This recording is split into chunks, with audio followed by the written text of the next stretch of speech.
Michael Cohen just finished his comments. Back with me, our panel of reporters and former prosecutors, Danny Cevallos, Ken Dilanian, Elliot Williams, and Jill Wine-Banks. Thanks to all of you for being back with us. So, Danny, we know that Michael Cohen has been addressing the judge from inside the courtroom. What do we know about what he's telling the judge?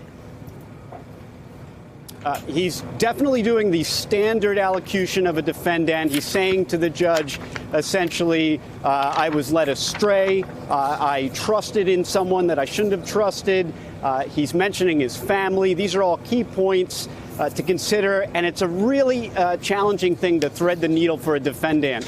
He wants to look like he's taking responsibility for his actions, and he has to be careful not to pass all the blame onto other people like the president. He must still take responsibility for what he did, but demonstrate to the judge that his case is unique, and he is a unique defendant warranting mercy in this situation. So that's what we're hearing, and it's no surprise because undoubtedly his lawyers have prepared him extensively, and his lawyers have very good reputations and certainly know what they're doing.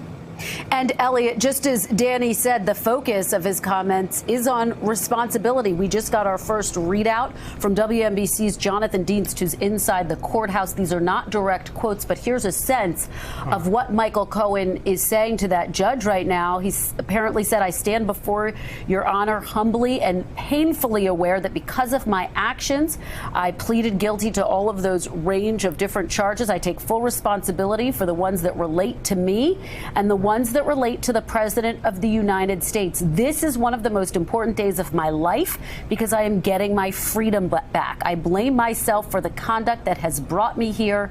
Blind loyalty to that man led me to choose darkness over light. Very powerful language. Elliot, what do you make of it?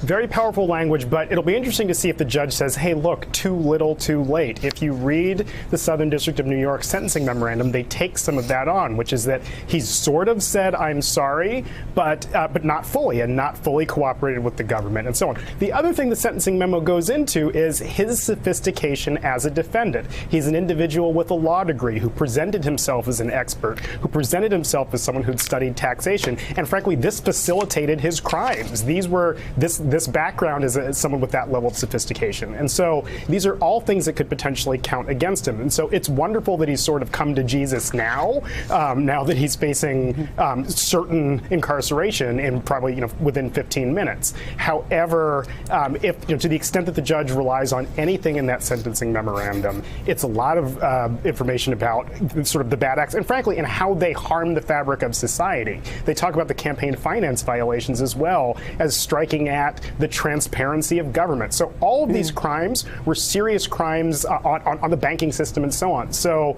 yes, he's sorry, but he's still going to jail. Hey there, I'm Chris Hayes from MSNBC. Thanks for watching MSNBC on YouTube. If you want to keep up to date with the videos we're putting out, you can click subscribe just below me or click over on this list to see lots of other great videos.